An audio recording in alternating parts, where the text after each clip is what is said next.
and welcome to Savagely Delightful, a podcast exposing the schadenfreude nature in all of us. Each week, your co-hosts John and Christy will be coming at you with different stories of people making the kind of dumb mistakes that we all just love to hear about.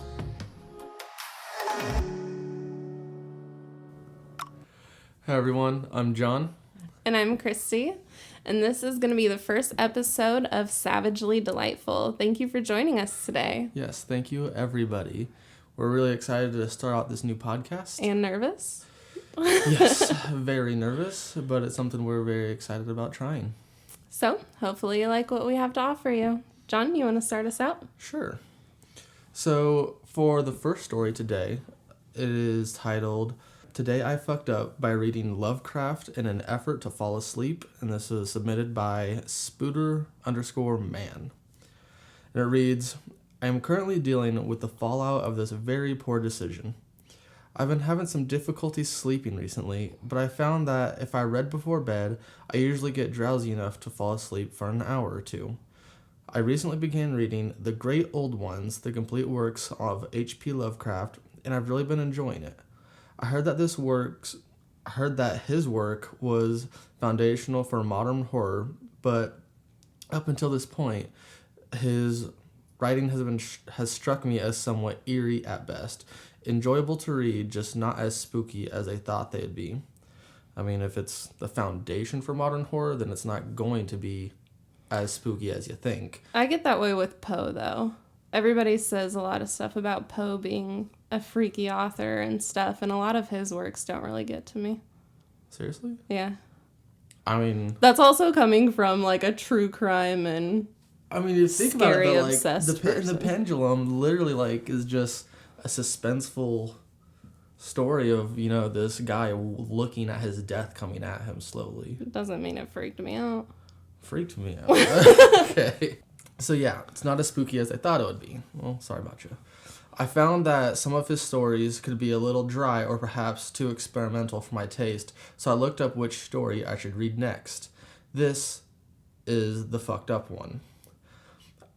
I looked online to see a story called The Rats in the Walls. Sounds spooky, so I jumped into it. Man, do I regret that decision. I am a fully grown adult man. I pay bills. I'm in a committed relationship. I do my own oil changes. I am also now completely covered in blankets to protect myself from the wrath of these imaginary rats. Sounds familiar. Hey. Love you. Hey. Arms are tucked in. Blankets are tucked under my feet, the works. Every sound and creak in my house is now the rats coming for me. Who needs sleep anyway?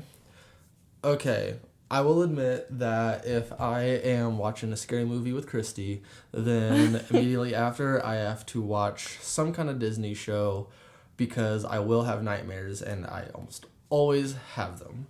So, you know yourself, though. Yeah, so exactly. You know yourself. It helps. I mean, like him, full-grown man, do you want oil changes and everything, whatever that means. But, I mean, I get it, know yourself well enough to, tuck yourself in, or don't scare yourself before you go to bed. Yeah, I just think it's funny that he sought out a scary one to see, like, how bad it could be, and then he was like, oh no, like, it worked. Stepped over the line and kind of bit off more than he could chew. Yeah. Try and make yourself sleepy by reading, and then it backfired completely. And I used to do that all the time, actually. I used to read before I went to bed, but I didn't read scary stories. Yeah. Stuff to keep you up at night. Dumb. Yeah. Oh, well. Christy, would you like to read the next one? Okay. So the next one is at us from HobbitFromSpace. And he writes, so for context, I'm from Appalachia, and coyotes are really common where I live. And they often come to my neighborhood and just wander around. They're not as common as they used to be since more people have moved up here, but they're still around a lot, and you can often hear them howling and barking at night. So anyways, there are these two dogs behind our fence, and our dogs are barking at them, so I just kind of figured that they belonged to one of the neighbors or something. And I went outside and to the edge of our fence, and I looked at them and was like, wow, those are really pretty dogs. One of them was various shades of gray, like a wolf, and the other one was black. Anyways, they were absolutely gorgeous. So they were barking, and I thought the barking was a bit strange, but I figured that they were hungry or something. So I went back in the house and got some leftover meatballs and gave them to the dogs. Don't feed PSA, don't feed stray dogs, especially coyotes. They looked hungry. Doesn't matter. Didn't know. Oh, true. So he says, I didn't know if they would bite me or not, so I just sat them down in front of them, and they ate them right up. So I went back in to get some more, but my actual neighbor's dog, a large black lab named Kobe, chased them off. But I thought that he was just being territorial and that the coyotes were just dogs, so I continued my quest to get them some meatballs and left them on a rock near the tree line since their barking was coming from the woods. I like how he said a quest, like it was like this noble venture. Like he's gonna go and get the meatballs and feed these dogs. Did he literally just put, like, meatballs on those, like, tree bark? That's what it sounds like. I mean, as a dog, like, get him meatballs, that's gourmet shit there. That's true. It's true. So they said, and I had even taken pictures of them so that I could post them on my neighborhood Facebook group to ask whose they were and maybe tell them what lovely doggos they had when it dawned on me. Those were fucking coyotes. The mess up is relatively mild, and now I just have 2 hungry coyotes that probably want me to feed them more. Oh, Jesus Christ. And somebody on the post had commented and said, well, it sounds like free pets to me. Yeah. It sounds like something I would do. I mean, I get it if you're not used to it, but I grew up in the country where we had to deal with coyotes all the time. Yeah. And so we had to regulate when we did put the food out for our dogs, because coyotes would come up and eat the food and it'd start coming back regularly. And you'd think, oh yeah, free pets. But no, like, our dogs fought them all the time just to eat. And that'd be so scary, too. It is. I mean, the dogs would come back up with scratches on their noses or, you know, a slight limp for a couple days or, you know, something like that. And their dogs, and poor Kobe was probably like, what are you doing? Poor guys. Okay, so next one. Yes, our third story. Today I fucked up by mistaking ear dry drops for eye drops. And this is from jvstpeachee, and the U is a V. So, this happened last night. At the moment, we're at his mom's place, seeing his siblings and mom. Everyone but his mom are avid weed smokers, however, his mom is not a total fan of such activities. We wait for his mom to pass out, and then all take turns smoking bowls out in the back. God, sounds like high school for me. It's our turn, load a bowl, and step out to smoke. Everything's going fine. I take a hit, he takes a hit, peachy.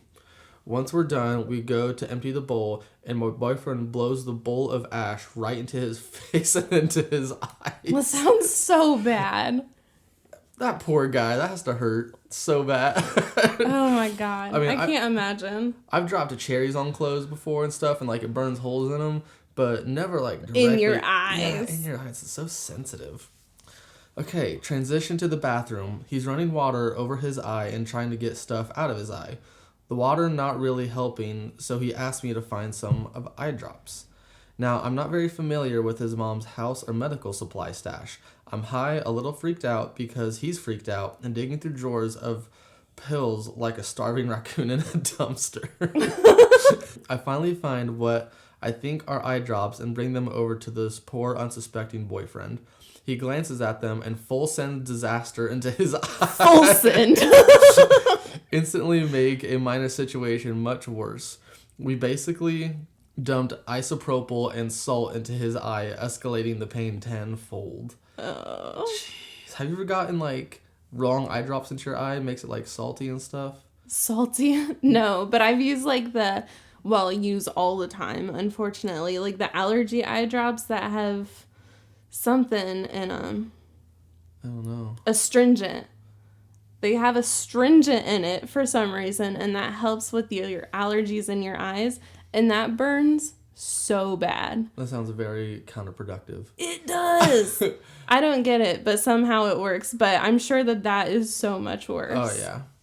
Now he's in the kitchen, running water over his eye and doing what he can to soothe his burning eye.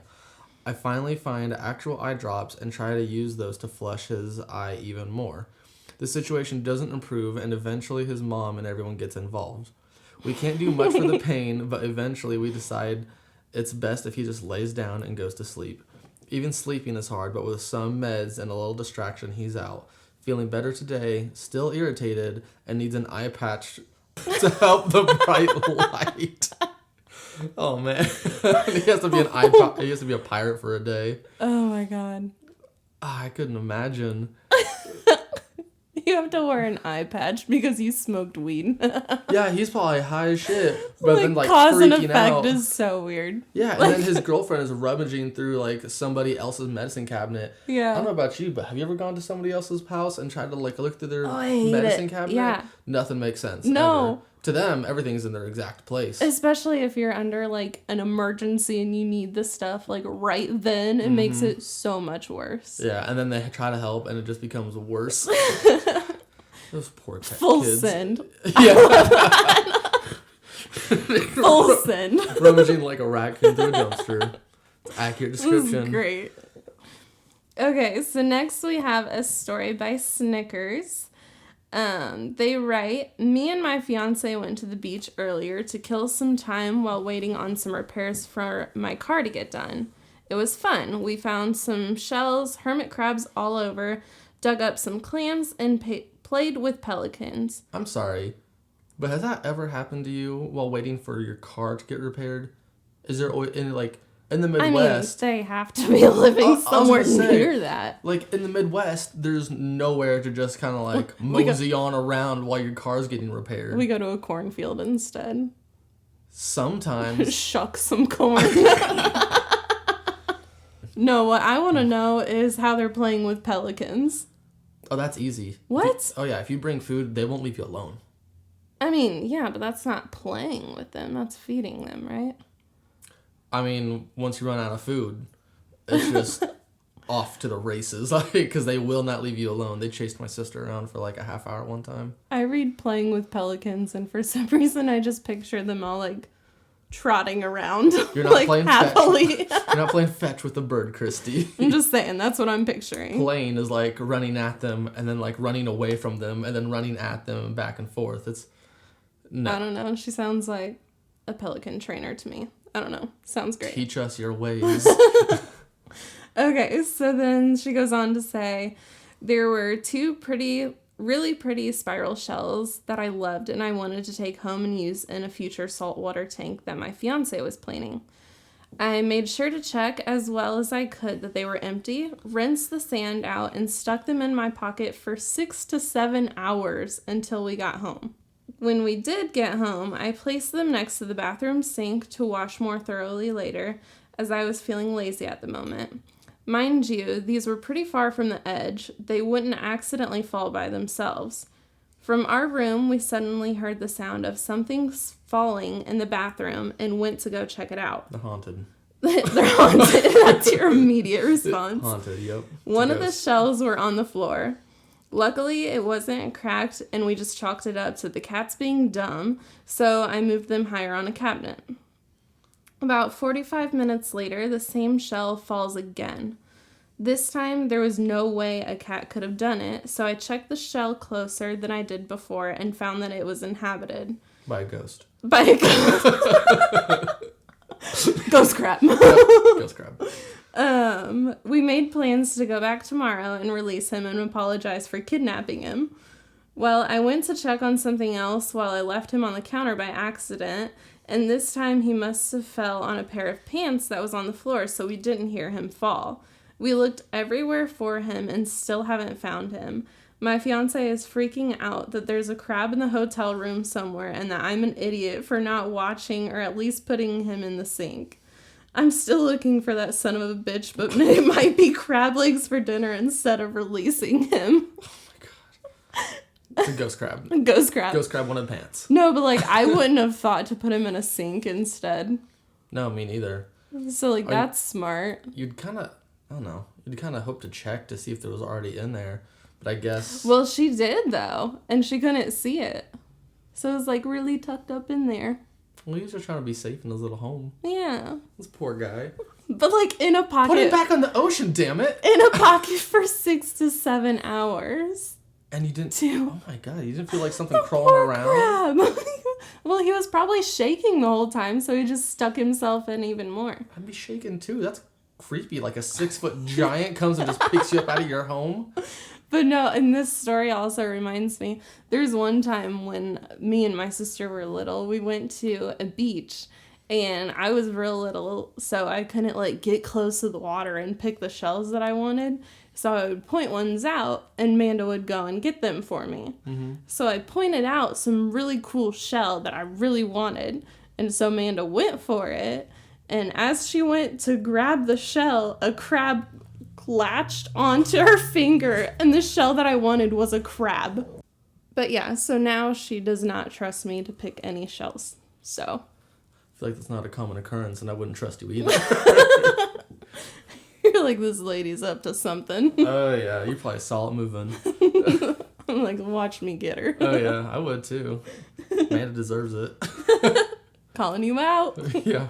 Okay, for the next story, today I fucked up by eating raw potato. I mean, that's not bad. Have you ever eaten a raw potato? Yeah, it's so bad. I mean, like, it's like not good. Gritty and tastes like dirt. Hey, whenever vegetables taste like dirt, that's when they taste the best. Blech. Freshly plucked radish. Yeah, freshly plucked radish, like right out of the ground. Delicious. Sounds terrible. Anywho. Anyways. Okay, please don't judge my IQ based on this. We already are. Starting out good. Yep. When I was a kid, I tried out for the basketball team. I wasn't a tall kid, so I asked the coach if there was anything I could do to get taller, and he told me that he used to eat a raw potato every day until he reached the height he was comfortable with. I wish. A raw potato every day. That'd be dope. That would be so gross. You'd be like 20 feet tall. I guess if you really wanted to be, you'd be 20 feet tall. Yeah. That's terrible. Why not? Because, whoa. You'd probably get signed on to like some awesome basketball deals or something. And then die at age 27. Live hard and strong. Since I was 9 years old, I totally trusted him, so I started to eat a piece of raw potato every day to get taller. Okay, 9-year-olds are super impressionable. Oh, yeah. You tell them that this as adult a joke, totally took advantage. I would say took advantage. He just didn't think about the actual repercussions. Yeah. Of, I'm going to tell this fucking this 9-year-old. kid actually eating raw potato. He's like, it's a vegetable, it can't hurt him. Oh well. Every day to get taller. It tasted really nasty, but I was determined to grow tall and maybe one day become one of the best basketball players in the world. See, this kid, he knows what's up. Not 20 feet tall, but yeah, I get it. Some months goes by and I lost all interest in basketball. Well, shit. So I there stopped. goes your potatoes. Yeah. So I stopped eating the raw potato. For some reason, my parents were in this with me, so we were measuring my growth every week. Okay. Your parents. Your parents are as gullible as a rock. Or they were probably just like, watch this kid. Or like some way just to get him to eat his potatoes or like his vegetables or something. But that's like a... Or just laughing about it behind the scenes. Like, Laughing let's at see your how kid. long we can get this to go. Oh, yeah. Measuring my growth every week since I was only 9, I did grow a lot taller when eating the raw potato. At some point, I just stopped eating raw potato and totally forgot all about this. Fast forward to Christmas Eve 2020, I am now 27 years old and celebrating Christmas with my significant other, my soon-to-be in-laws, and my family. We start talking about their height since my significant other and his brothers are all 6'3" or taller. For some reason, I said, haha, you guys must have eaten a lot of raw potatoes as kids, and my mom just burst out laughing and is almost choking on her food. December 24th, 2020, I'm 27 years old, and I learned that raw potato does not make you tall. The parents are cracking up because they're like, oh my god, they still believed that raw potatoes will make them taller. They still believed, and like, this kid remembered after however many years. Yeah. After like, what is that, 12 years? Yeah. No. And still think that potatoes are this magical vegetable. Jesus. Yeah, I would eat so many potatoes. Because I'm only like, 5'10", which is, average height. But I'd love to be like 6'3", 6'4", or something like that. Or like Zing Yao or whatever his name is, that Chinese basketball player. Yeah. He's like 7.5 feet or some shit like that. Oh yeah, if I could be like an inch taller than him, he's lived to be... An inch taller? That's just huge. Yeah. Yeah. He probably sucks at basketball, but doesn't matter because he can reach over everyone. He can just do, like, whatever. The shot that you just, like, put in the basket. He doesn't even have to jump shot or anything. Dunk? Dunk. Yep. That's the one. Finger guns. Finger guns. Professional. That'd be super dope. Okay, so our next story is by Valsock. And they write, so our story begins in March of 2020. One fateful night, I was posted up in bed listening to music with earbuds. The kind that has the little rubber pieces that go in your ear. This part's important. Nope, that's the worst kind. Those do hurt my ears really bad. I mean, nothing fits my ear since I have, like, slight cauliflower Yeah. ear. Okay, so they say, my usual plan when I do this is to, at some point before I fall asleep, remove the earbuds from my ears and fall asleep, so as not to damage the earbuds. This was not a very realistic plan, and almost every night I did this, I would fall asleep with the earbuds in. Which I just think is hilarious, that they're like, to not damage the earbuds. They don't care about their own ear. They're like, but these earbuds. Hey, you pay money for them. I'm free. Okay. I'm free. So they continue, they say, usually this did not cause any problems as the earbuds would gradually make their way out of my ears over the course of the night and I would retrieve them from my blankets in the morning. This March morning was no exception, and I woke up without earbuds in my ears. While retrieving the earbuds from my blankets, I noticed that one of the little rubber bits was missing. I didn't think much of it as I lose them all the time and had plenty of extras. So I replaced the little rubber bit. However, at this point, I started to notice a shooting pain in my right ear. I felt like I had ruptured my eardrum again, so I went to my university student health center. The nurse practitioner there didn't see anything wrong with my ear, but she gave me some ear drops, which I used. A few weeks later, it had not gotten any better, so I went to urgent care. Same result, doctor didn't see anything and gave me ear drops. Repeat this one more time after another couple of weeks. At this point, I had really stopped caring about it. I had gotten used to the pain and the lack of hearing, I didn't think about it until maybe last month. Last month, my hearing in my right ear got noticeably worse overnight. It didn't even cross my mind to see a doctor until yesterday, so I made an appointment with an ear, nose, and throat doctor for that afternoon. Fast forward to the doctor sticking medical instruments in my ear. Dude asks, while looking inside my left ear, not the one that hurts, if I wore earbuds often. And I told him I had not worn earbuds since March, the day that I noticed this pain. He says, okay, and moves to my other side. He starts removing some wax and then asks some more. When was the last time that you wore earbuds? March, I said. That's when the issues started? He asked. Yes. Well, I think I found the root of the problem. Doctor shows me the rubber earbud bit that he had just pulled out of my ear. I am laughing hysterically now. The doctor was really nice. We were both joking about it, and now I can actually hear out of my right ear. I feel like a new man. And probably just, like, popped it out and came immediately. Oh, but, like, how... I don't get how different doctors looked in his ear and did not see it. Wouldn't you see? Oh, yeah. They use that, like little... a blockage. Like that little cone thing with the light on the end. Yeah. You would think that light would see a blockage there. But, like, that's just crazy to me. And all that pain for so long. Like, 9 months. How would you not know? Like, that had to be really packed in there. But if you slept with it overnight, basically, then your ear probably just, like, got used to it a little bit to where it didn't feel as much like something was in it, especially if it's, like, the little rubber bit that is, like, malleable to begin with. Yeah. But that would just hurt so badly. Like, my ears are sensitive. Yeah, 9 months with this rubber piece in your ear. And then... And, like, 4 doctors. Then he gave birth to it after 9 months. Gave birth to it. Yeah, that really is, like, a full gestational period. It's like a brainchild. And a earwaxy rubber brainchild. Oh, God. Congratulations, you are the father. Oh, God. No. No, next. We're going to the next story.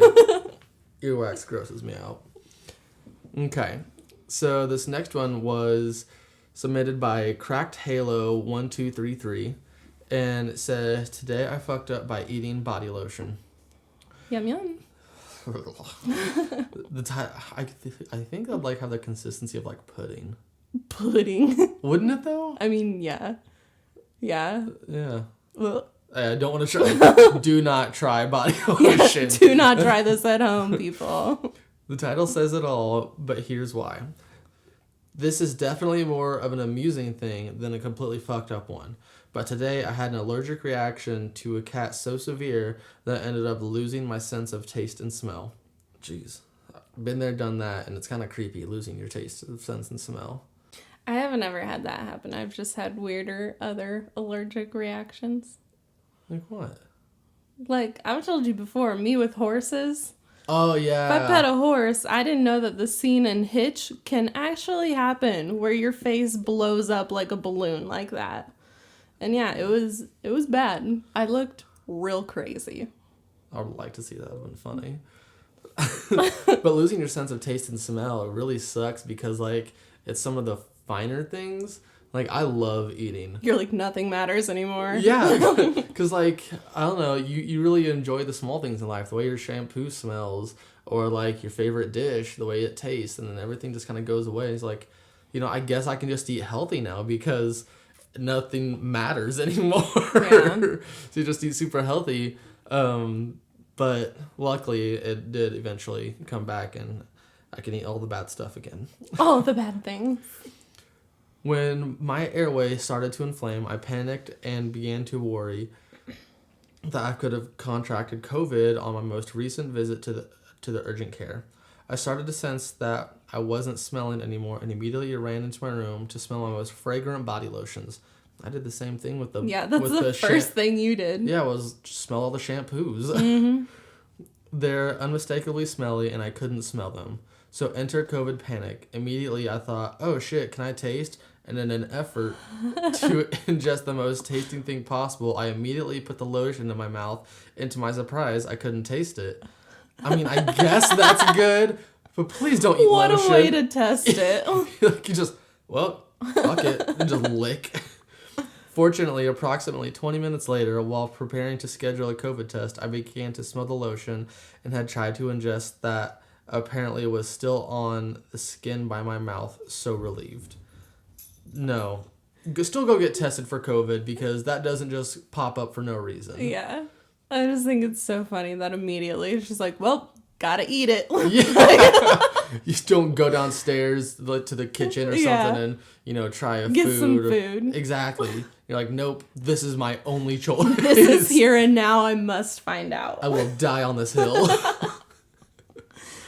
Do not ingest lotion. Yeah, we do not recommend.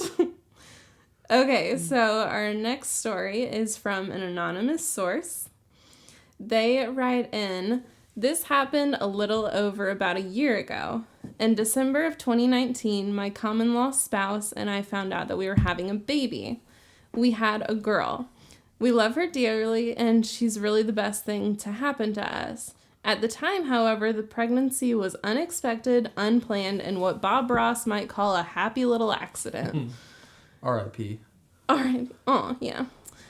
We may not have known a single thing about having a baby, but we had our Google tool belts on and started doing some deep dives into what we need to do next.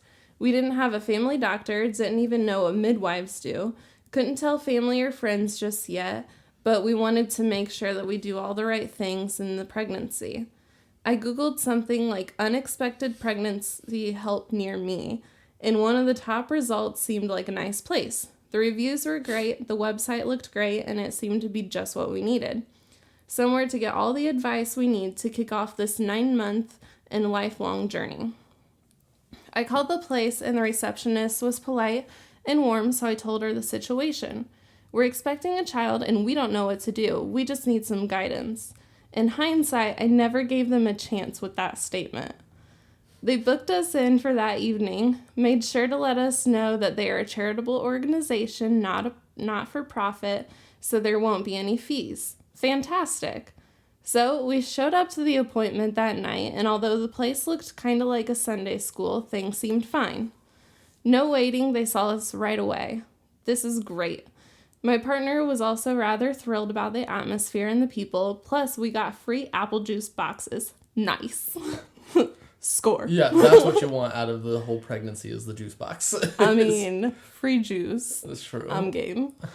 So we met with a counselor, and she had us both fill out a form. Pretty basic stuff. Age, sex, married, not married, basic medical history. Pretty normal stuff, it seemed. So we each signed and handed the form back.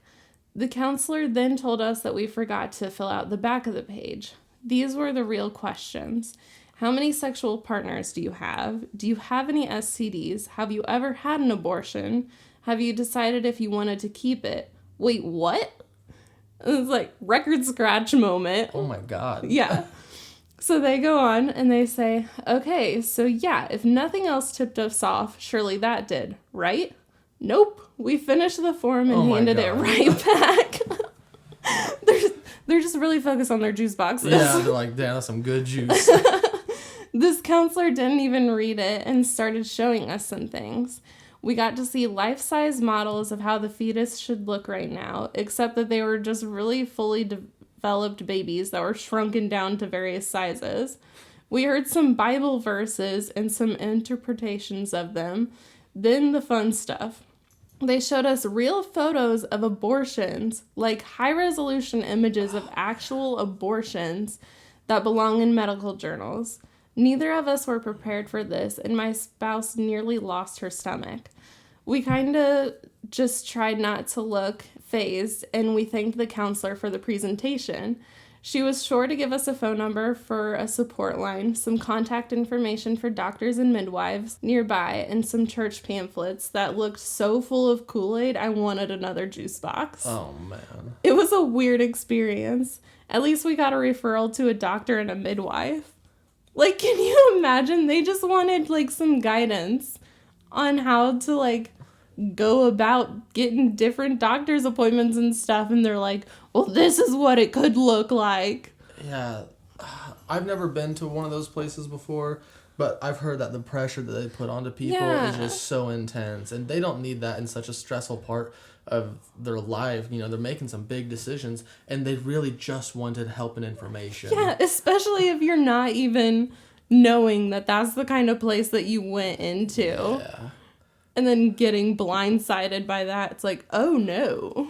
That is not the kind of photos you want. Of course, they pick, like, the worst of the worst pictures, too, just to try to scare you into keeping it or something. Yeah. Look, the it's your religious body. place. Yeah, like, it's your body. Do anti-abortion. what you want with it. But, like, damn, that had to be intense. And they're just sitting there with their juice boxes. I wouldn't be able to drink juice during that. No. No way. I would be hyper-focused on my juice. Yeah, you would be. Delusional. Well, yeah, those were our stories for this week. So thanks for joining us, everyone. Thanks, everyone. Bye.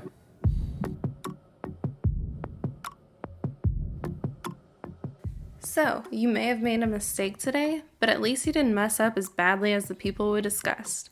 And if you did, we'd love to hear about it, and we may even feature your story on an upcoming episode.